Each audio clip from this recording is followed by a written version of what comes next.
ଲେମ୍ବୁମୁଣ୍ଡା ये तो सब 3 क्विंटाल खंडे मुझे ये आलू चाष करी गत राति सब हाथी पल आसी सब दड़ी चकटी नष्ट पूरा कर देछंती आ किछि नाही मुझे ये ग्रुप लोन रू आनी 50,000 टंका से पैसा सब फसई तो एबे तो आउ सब तो दड़ी चकटी खाईदे हाथी गुड़ा तो एबे मुझे सोचबी केमती कौन से मत बहुत चिंता लगुच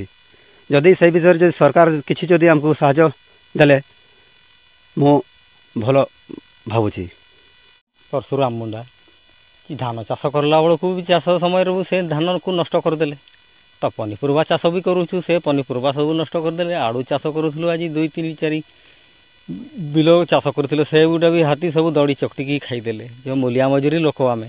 तो कौटू चढ़ी पोषबू छुआ पिला को सेठी तो आम सब सब दड़ी नष्ट करदे आ छुआ पिला को केमती पोषबू खटिकिया मूलिया लोक से ये सरकार रू आम कहूँ कि बहन किसी मिलू ना आमर ना दादन फुटी जीवु आ